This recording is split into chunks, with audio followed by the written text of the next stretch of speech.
Continuando nossos comentários sobre a Lei 8.213 de 1991, tá?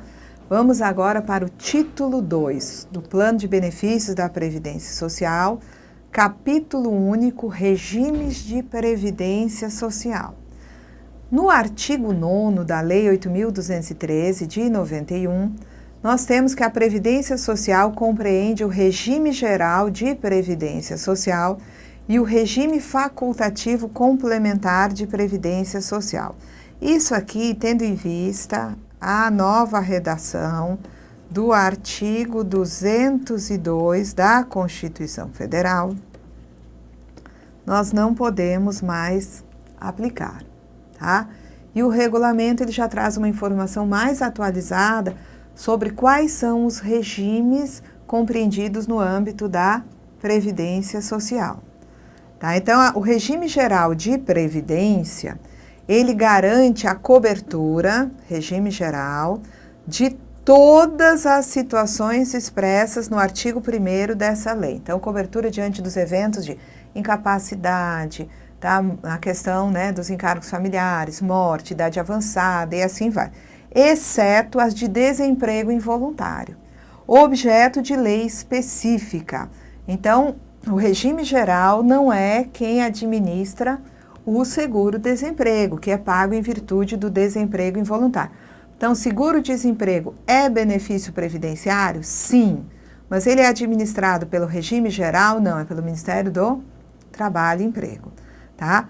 Então, o regime geral de previdência garante a cobertura de todas as situações expressas no artigo 1º desta lei, exceto as de desemprego involuntário, objeto de lei específica, e de aposentadoria por tempo de contribuição para o trabalhador de que trata o parágrafo 2º do artigo 21 da Lei 8.212, de 24 de julho. Então, ele está falando aqui que o regime geral não vai garantir a aposentadoria por tempo de contribuição para o contribuinte individual por conta própria e para o facultativo de baixa renda que optaram pela inclusão previdenciária, pelo pagamento da alíquota, seja de 11% sobre um salário mínimo, seja de 5% sobre um salário mínimo, tá? É o que diz lá, o artigo 21 da Lei 8.212, que foi citado no artigo anterior, fala da alíquota de contribuições dos segurados contribuinte individual e facultativo. E diz que essa alíquota vai ser de 20% do seu respectivo salário de contribuição. Agora, o parágrafo 2º faz a ressalva. No caso de opção pela exclusão do direito ao benefício de aposentadoria por tempo de contribuição, olha, opção pela exclusão do direito ao benefício de aposentadoria por tempo de contribuição, a alíquota de contribuição incidente sobre o limite mínimo mensal do salário de contribuição, ou seja, a alíquota que vai incidir sobre um salário mínimo, será de 11% ou de 5%. 11% para o contribuinte individual que trabalhe por conta própria, exceto o individual do inciso 2, que é o microempreendedor individual. Então, 11% paga, né, o contribuinte individual que exerce atividade por conta própria, sem relação de trabalho com empresa ou equiparado, e o facultativo. Então, facultativo de baixa renda, contribuinte individual por conta própria de baixa renda, tá? Vão contribuir com 11%. Mas vai ter um grupo dentro da inclusão previdenciária que também vai abrir mão da aposentadoria por tempo de contribuição, que é um grupo que vai pagar 5%. É o MEI, microempreendedor individual, de que trata o artigo 18A da Lei Complementar 123, e o segurado facultativo sem renda própria, que se dedique exclusivamente ao trabalho doméstico no âmbito de sua residência, desde que pertencente à família de baixa renda. E se considera como família de baixa renda aquela que a renda mensal não ultrapassa 2 salários mínimos e que está inscrito no cadastro social do governo. Então, quem optar pela inclusão previdenciária não faz jus à aposentadoria por tempo de contribuição. Então, aqui eu deixei para explicar para vocês. Então, eu tenho, né, regra geral, CI facultativo, tá? CI por conta própria e facultativo, contribuindo com 20% sobre o seu salário de contribuição. Tá? No passado, o mínimo que eles teriam de contribuição a fazer seria 20% de um salário mínimo. Hoje pode ser, né? Continua sendo assim 20%, que vai do salário de contribuição entre o mínimo e o máximo, que é o teto. Hoje, com a inclusão previdenciária, o que nós temos? Inclusão previdenciária, temos contribuinte, né?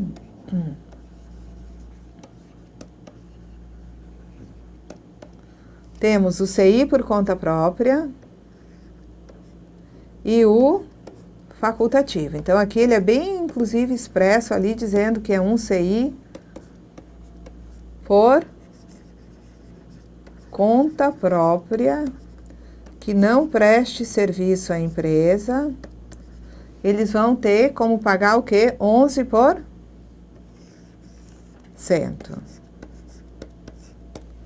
E o CI por conta própria, na condição de... Vou apagar aqui. O CI por conta própria, na condição de microempreendedor individual, mais dono ou dona de casa de baixa renda, não é isso? Tá? Aqui é 11% de um salário mínimo.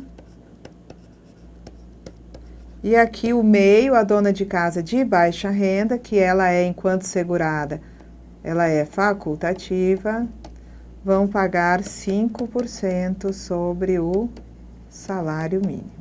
E a gente, já é a segunda vez que a gente fala disso, a gente vai voltar N vezes para falar dessa situação. Então, né, o artigo prevê inicialmente uma contribuição de 20%, e na inclusão previdenciária, o que é que eu tenho? Na inclusão previdenciária, eu passo a ter contribuições que vão... Deixa eu ver se eu consigo uma corzinha mais... Que vão ser de 11% ou de 5%. Vamos lá. Deixar no vermelho mesmo. Bom, então a Previdência Social compreende um regime facultativo complementar de previdência? Não. A lei não foi revogada. Sim, mas ela não tem mais efeito, tendo em vista que a Constituição determinou no artigo 202 que a previdência complementar será uma previdência complementar privada, regulamentada por lei complementar, inclusive. Para isso foram publicadas as leis complementares 108 e 109, tratando de previdência complementar. Ok? Então, essa lei 8.203 não pode nem tratar de previdência complementar. Vamos nós. Então, no regulamento da Previdência, aquela informação de que a Previdência Social compreende o regime geral e a Previdência Complementar Facultativa, aqui ela é corrigida e se diz o seguinte: a Previdência Social compreende o regime geral e os regimes próprios de previdência dos servidores públicos e dos militares, tá? Não pense que com isso o regulamento passou a regulamentar regimes próprios, não. O regulamento regulamenta a Lei 8.203, que por sua vez se refere ao regime geral. Para tratar de regimes próprios, vocês têm que olhar outras disposições legais. Você tem a Lei 9.717 de 98, você tem a Lei 10.887, tudo tratando de regime próprio. Mas o regulamento nos diz, olha, quando eu falo em previdência, eu estou falando de regimes básicos, que são o regime geral e os regimes próprios que amparam previdenciariamente servidores públicos e militares. Mas servidores públicos, efetivos, titulares de cargos efetivos. Muito bem. O regime geral de previdência garante a cobertura de todas as situações expressas no parágrafo 5º, é pensão por morte, auxílio reclusão, salário família, salário maternidade. Tudo isso será concedido, mas não seguro-desemprego, porque a situação de desemprego involuntário não recebe cobertura do regime geral. Observando-se também o disposto no artigo 199-A quanto ao direito à aposentadoria por tempo de contribuição, ou seja, que contribuinte individual por conta própria, microempreendedor individual, facultativos, que optarem pela, inclusão previdenciária, não têm direito à aposentadoria por tempo de contribuição. Vão ter direito aos outros benefícios no valor de um salário mínimo. Então, vamos lá. Então, os regimes básicos são o regime geral, tá aqui ele, e os regimes próprios. E os regimes próprios garantem proteção previdenciária para servidores efetivos, inclusive os militares, e também aos dependentes. Considera esse regime próprio como sendo aquele que garante aos servidores todas as aposentadorias do artigo 40 e aos dependentes desses servidores a pensão por morte, tá? Muito bem, tá? Então, aqui no regulamento se tem o seguinte, que a administração do regime geral de previdência social é atribuída ao Ministério da Previdência. Hoje não é mais Ministério da Previdência e Assistência. Então, a administração do regime geral de previdência social é atribuída ao Ministério da Previdência Social, sendo exercida pelos órgãos e entidades a ele vinculados. Então, é exercida pelo INSS, que é uma autarquia que tem, né, como papel reconhecer o direito aos benefícios, habilitar as pessoas aos seus benefícios, não é? E agora nós vamos passar a conversar, Lei 8.213, sobre os beneficiários. Então, vamos falar especificamente do regime geral, vejo aqui, de previdência, vamos conversar sobre os beneficiários. São eles os segurados e os seus dependentes.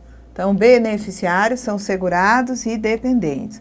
Os segurados, a característica deles é que eles contribuem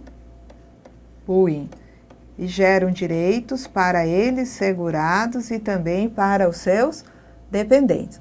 Os benefícios assegurados aos dependentes são a pensão por morte e o auxílio reclusão, sendo o auxílio reclusão garantido aos dependentes do segurado de baixa renda. Então, a Lei 8.213, lá no seu artigo 11, nos diz que são segurados obrigatórios da Previdência Social as seguintes pessoas físicas. Então, segurados são sempre pessoas físicas, tá? Os beneficiários são pessoas físicas, sejam eles segurados ou dependentes. Quando a gente fala em contribuintes, eu posso ter pessoas jurídicas e pessoas físicas, sendo que, quando eu falo em contribuintes pessoas físicas, eles podem ser contribuintes pessoas físicas segurados ou contribuintes pessoas físicas equiparadas à empresa. Agora, do lado do beneficiário, eu só encontro pessoa física, seja o segurado, seja o dependente. Então, nós sabemos que os segurados podem ser obrigatórios e facultativos. Quando esses segurados são obrigatórios, eles se dividem em 5 categorias: empregado, empregado doméstico, contribuinte individual, trabalhador avulso e segurado especial. E o que é que tinha aqui? Deixa eu ver o próximo slide. Tá? Então, aqui, segurados são obrigatórios e facultativos. Segurados obrigatórios são empregados avulsos, empregados domésticos, contribuintes individuais e segurados especiais. Contribuintes individuais, tá? Categoria hoje, né, assim denominada, essa categoria abrange aqueles provenientes das anteriores categorias de autônomos e empresários equiparados a autônomos. Então, hoje, quando alguém exerce atividade por conta própria e você pergunta qual é a sua profissão, eu trabalho como autônomo, tá? Bom, ele é autônomo enquanto profissão, mas enquanto segurado, você não pode dizer que ele pertence à categoria de autônomo, porque não existe mais essa categoria. Enquanto segurado, ele é um contribuinte individual. Se o indivíduo, né, é dono de empresa, o que ele vai dizer para você? Eu sou um empresário. Como profissão, tá certo, ele é um empresário. Mas como categoria, ele é segurado na categoria de contribuinte individual, tá certo? Então, as anteriores categorias, né, de autônomo, equiparado a autônomo e empresários ou administradores, né, todas passaram a fazer parte dessa única categoria que é a de contribuinte individual. Então, não aceitem na prova enquadrar ninguém nessas categorias aqui, porque elas hoje não existem mais. Todos os seus componentes hoje fazem parte da categoria de contribuinte individual, tá? Nós vamos conversar sobre as pessoas que integram a categoria de segurado empregado, tá? Então, antes de entrar nessa categoria, deixa eu só olhar aqui se eu coloquei todas as que estão na Lei 8.000, coloquei já, vamos lá. Então, vamos lá. Então, empregado. Então, os segurados podem ser facultativos e obrigatórios. Segurados obrigatórios é o povo do trabalhou, filiou, não tem querer. Trabalhou de forma remunerada, é filiado obrigatório da Previdência. Segurado facultativo é aquele onde a filiação é um ato de vontade, é um ato volitivo. Ele vai se inscrever porque quer, passa a contribuir, daí para frente ele é segurado facultativo, tá? Os segurados obrigatórios, tá? Né, cuja filiação é obrigatória, se dividem em 5 categorias, conforme nós vimos: empregado avulso, empregado doméstico, contribuinte individual e segurados especiais. E nós vamos começar a nossa leitura aí da Lei 8.213 pelo segurado empregado, tá? Então, antes de dar continuidade à leitura, eu quero mostrar para vocês o seguinte: o segurado empregado, no âmbito da Previdência, abrange aqueles que são considerados empregados lá na CLT, mas muitos outros. Então, eu não posso dizer que são conceitos que coincidem 100%. Um indivíduo que é empregado, segundo, né, as leis trabalhistas, tá, ele vai ser considerado um segurado empregado, a não ser que ele trabalhe numa embaixada e seja protegido por regime próprio de país estrangeiro, ele vem para o regime geral como segurado empregado. Tá? Então, o que eu tento dizer para vocês é: todo empregado seletista vai ser um segurado empregado, tá? Mas nem todos os segurados empregados vão ser empregados seletistas. Quer ver uma coisa? Eu tenho, tá, como possibilidade de segurado, na categoria de segurado empregado, um servidor ocupante exclusivamente de cargo comissionado. Então, nós sabemos que existem os regimes próprios só podem proteger previdenciariamente os servidores efetivos e os militares. Então, o servidor exclusivamente comissionado, em qualquer esfera, ele não pode ser amparado por regime próprio. Ele vai ser segurado do regime geral. Quando eu digo que alguém não é do regime próprio, que tem que vir para o regime geral mesmo, ele é segurado do regime geral, eu não posso deixar ele solto, ele está quadrado em uma categoria. E no caso, tá, de um servidor exclusivamente comissionado, ele é do regime geral e ele vai pertencer à categoria de segurado empregado. Tá certo? Quer dizer, como é? Um servidor exclusivamente comissionado é um empregado seletista? Eu não disse isso, não. Eu disse que um empregado seletista é segurado empregado e que um servidor exclusivamente comissionado também é segurado na categoria de empregado. Um servidor efetivo de uma prefeitura que criou regime próprio de previdência é protegido pelo regime próprio de previdência. Só que a prefeitura vizinha não criou regime próprio e tem servidor efetivo no seu quadro. Esse servidor efetivo da prefeitura que não tem regime próprio, sem previdência ele não vai ficar. Ele virá para o regime geral. E tem que vir numa categoria. Ele virá para o regime geral na categoria de empregado. Então, dentro da categoria de segurado empregado, eu já encontro aqui o segurado, né, que é um empregado seletista, o servidor exclusivamente comissionado, o servidor efetivo quando ele não é amparado por regime próprio. Eu encontro também dentro da categoria de segurado empregado o trabalhador temporário. Encontro também dentro da categoria de segurado empregado, tá? O exercente de mandato eletivo quando ele não é amparado por regime próprio, tá? Então, vamos dar uma olhada aqui. Nessa primeira apresentação que nós encontramos aqui, tá? Essa letra A diz que é segurado obrigatório do regime geral como empregado aquele que presta serviço de natureza urbana ou rural à empresa em caráter não eventual, sob sua subordinação e mediante remuneração, inclusive como diretor empregado, tá? Isso aqui coincide com o que você tem lá na CLT, que é empregado, aquele que a pessoa física presta serviço é empregador, né? Sob dependência econômica, mediante remuneração, né? Então, aqui está coincidindo com a CLT, tá? Essa é a primeira possibilidade de segurado empregado. Então, é alguém que presta serviço, seja ele urbano ou rural, a uma empresa. Esse serviço é prestado com subordinação, sob dependência econômica, mediante remuneração, e é um serviço de caráter não eventual, ou seja, é um serviço, né, normal dentro das atividades da empresa. Então, o serviço não eventual é aquele que não é acontecimento na vida da empresa, não é um evento, é um serviço normal, tá? Faz parte das atividades normais da empresa, ok? Bom, e também existe dentre os segurados empregados nessa situação aí o chamado diretor empregado. Nós vamos ver tanto o que é não eventual, como especificar melhor quem é o diretor empregado quando nós estivermos examinando, né, as disposições sobre o segurado empregado no regulamento da Previdência Social. Por enquanto, nós vamos olhar as disposições que estão na Lei 8.213. Na próxima aula, a gente conversa sobre as disposições do regulamento e na sequência da instrução normativa número 45.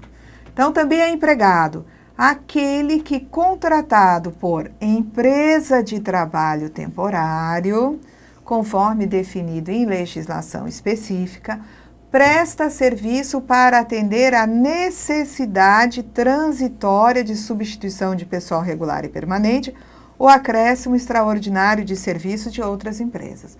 Então, esse indivíduo, ele é contratado por uma empresa de trabalho temporário e cedido para trabalhar em outra empresa que contratou a empresa de trabalho temporário.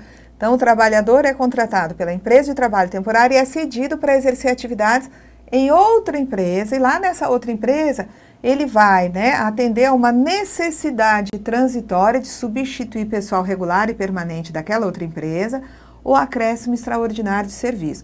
Por exemplo, a empresa vai ter uma feira, tá? E ela precisa de empregados para trabalhar. Então, os empregados dela, que conhecem o produto dela, têm que ir para a feira, tá?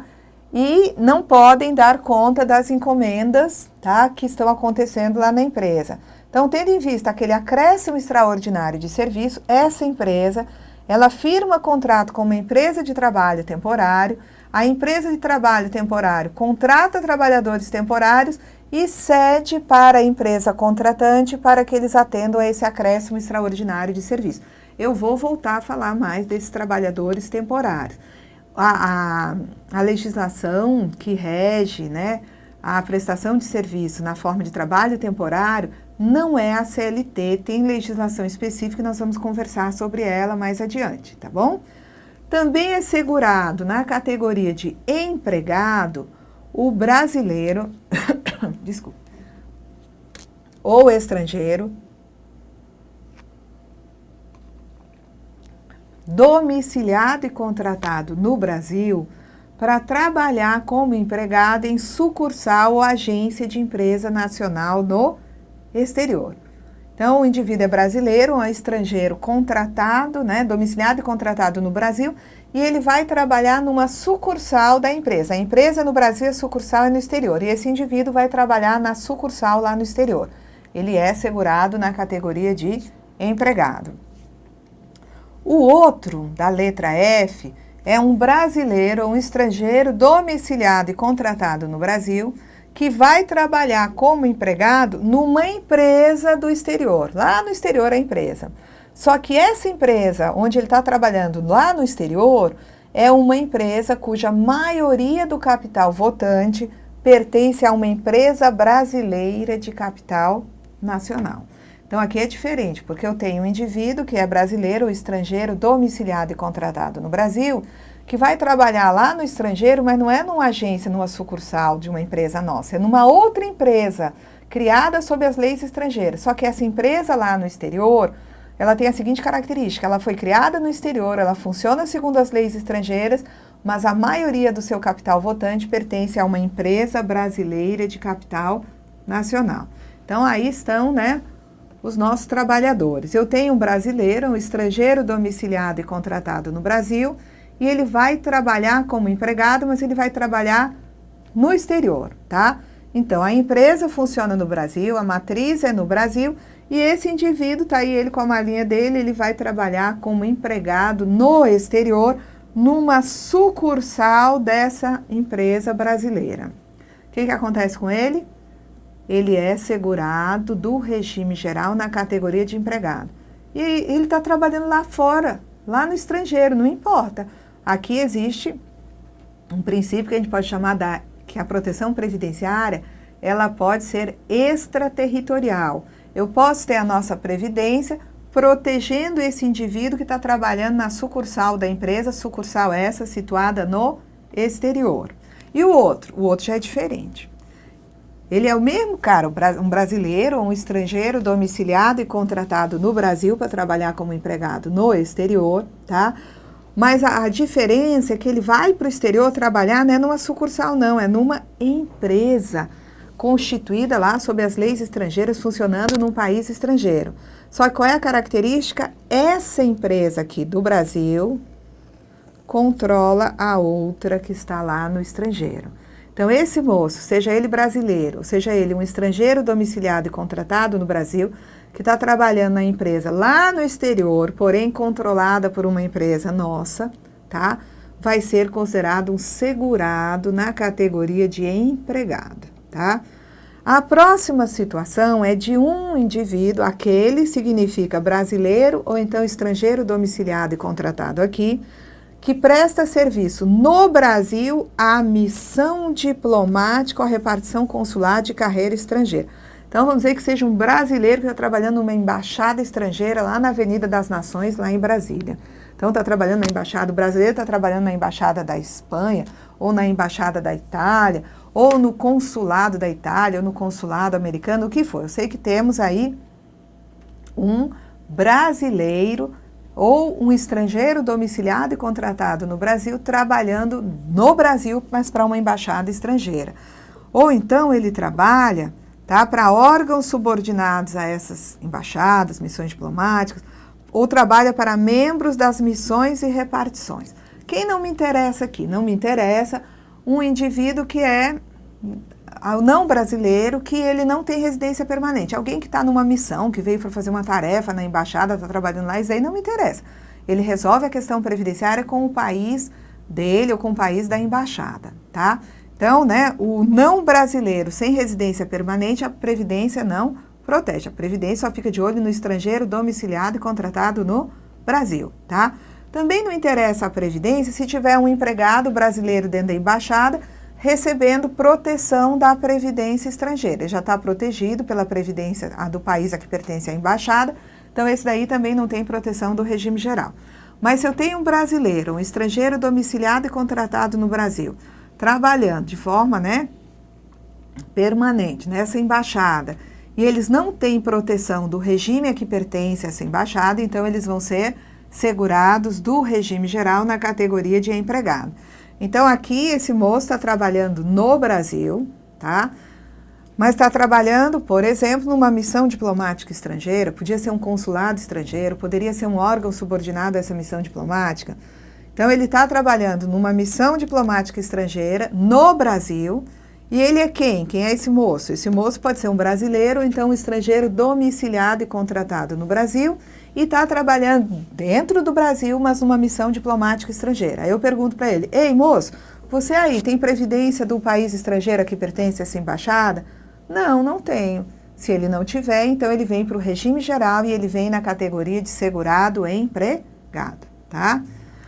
Nós temos também, na categoria de segurado empregado, o brasileiro civil que trabalha para a União, ele é um brasileiro civil, ele trabalha para a União no exterior, mas ele trabalha em organismos oficiais brasileiros ou internacionais, tá? Dos quais o Brasil é membro efetivo, ainda que lá domiciliado e contratado, salvo se segurado na forma da legislação vigente do país de domicílio. Então, vamos ver aqui. Então, esse brasileiro civil, ele trabalha para quem mesmo? Para a União, no exterior, tá?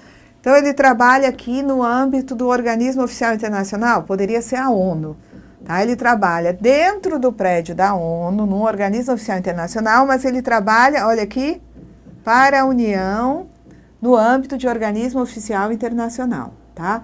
Esse brasileiro civil, eu vou fazer a seguinte pergunta para ele. Ei, brasileiro, seja um brasileiro, inclusive, que mora no estrangeiro e está trabalhando para a União dentro da ONU, tá? Então, ele é domiciliado lá, mas foi contratado para a União para prestar serviço. Eu pergunto para ele, moço, o senhor tem previdência da ONU ou previdência do país, né, estrangeiro onde o senhor vive? Não. Se ele não for amparado pela previdência, né, por um regime de previdência próprio do país em que ele vive, ele virá para o regime geral na categoria de segurado empregado, tá? Também é empregado o servidor público ocupante de cargo em comissão sem vínculo efetivo com a União. Então, os servidores públicos exclusivamente comissionados, tá? Desde 93, isso aconteceu com os servidores exclusivamente comissionados na administração pública federal. São do regime geral como segurados empregados. A partir da emenda 20 de 98, isso passa a se aplicar a todos os servidores exclusivamente comissionados. Então, a partir de 98, é um servidor exclusivamente comissionado na administração pública estadual, regime geral para ele na categoria de segurado empregado, tá? Empregado de organismo oficial internacional ou estrangeiro em funcionamento no Brasil, salvo quando coberto por regime próprio de previdência social. Então, nós temos uma representação da OIT aqui no Brasil, tá? E temos um empregado da OIT aqui no Brasil, tá? A representação tem um empregado trabalhando. Qual é a proteção previdenciária desse indivíduo? Se ele tiver proteção do regime de previdência do seu país, tá? De um regime próprio, mesmo um regime próprio estrangeiro, ou da própria, né, organização, ele está excluído. Se ele não tiver proteção previdenciária, ele virá para o regime geral como segurado empregado. Então, ele é empregado de organismo oficial internacional estrangeiro, só que no Brasil, funcionando no Brasil. Aí qual é a pergunta que eu faço? Moço, o senhor tem regime próprio de previdência? Faço a pergunta para ele. Se ele tiver regime próprio, ele é excluído do regime geral. Mas se ele não tem regime próprio, ele vai ser do regime geral na categoria de segurado empregado. Vamos lá, tá?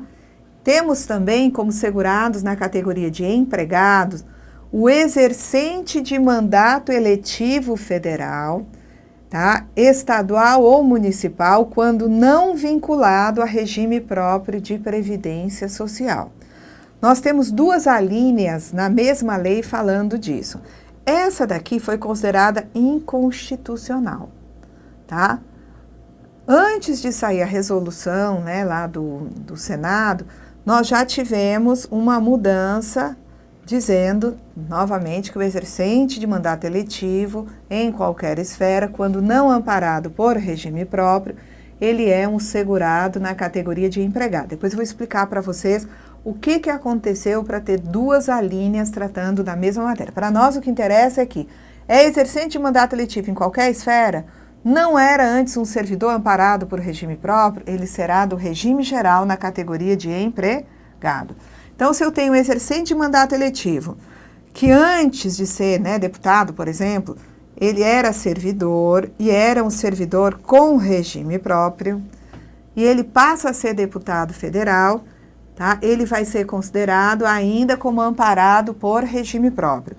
Esse mesmo regime próprio continua amparando esse indivíduo que agora é deputado federal, tá? Eu vou considerá-lo como exercente de mandato eletivo amparado por regime próprio. Que regime próprio? Que ele já possuía enquanto servidor.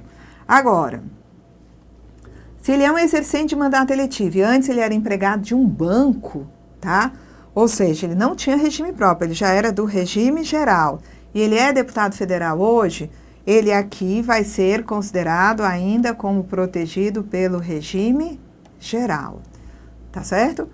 Se eu tenho um indivíduo que era antes um diretor de empresa é empresário, era um contribuinte individual antes, não é?